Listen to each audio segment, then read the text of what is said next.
Hold up! Did Newcastle just sideline their own star striker? Alexander Isak, the guy Liverpool just threw 110 million at, was literally told to train alone yesterday while his teammates got the royal treatment with their families. We're talking about a player who ditched the team's Asian tour, flew to Spain to train with his old club, and now Newcastle is playing psychological warfare. But here's the crazy part. Liverpool thinks their massive bid was rejected so harshly that a second offer would be pointless. But that could all change if Newcastle finds Isak's replacement.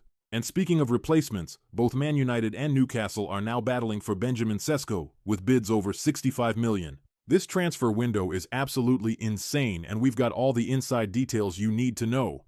Stick around because this story has more twists than a Premier League season finale. Transfer window's not too far away. If this thing goes the distance and they're hedging their bets, Callum Wilson's not there now. He was sort of secondary to Alexander Isak, but it was another body who did a decent job for them. Is where do they go? They're in the Champions League. They want to have a very strong season again in the Premier League, which they did not the year that they were in the Champions League 2 years ago. So that really affected them. And it affected them in a sense because the squad wasn't big enough. And here we're talking about losing a member and potentially not replacing, particularly if Sesko goes to Manchester United. So it's leaving Eddie Howe, I think, in a very difficult position. And it's almost in a sense where, you know, as a club, and I don't say this lightly, but it's almost give his player what he wants. If he really wants to go, just let him go. At least we can clean the mess up and then try and move forward because we know he's not there. At the moment, they don't know whether he's in, whether he's out, and whether they need to bring somebody else through the door. And you ask any manager, they would have wanted all of this done at the beginning of July. The very place where, you know, Liverpool and Arsenal and one or two clubs did some early business, that's when Eddie Howe would have wanted this done.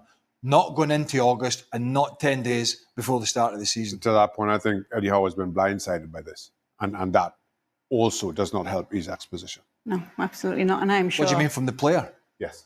Saying, like, I'm not, you know, don't worry about it. I think, to your point, if June 1st, for argument's sake, they knew that Isak wanted to go and that the interest from Liverpool was there and real, they could have started to make inquiries at the very least at that point. But then all of a sudden, things just escalated 2 weeks ago or thereabouts. Isak stormed off and stayed home.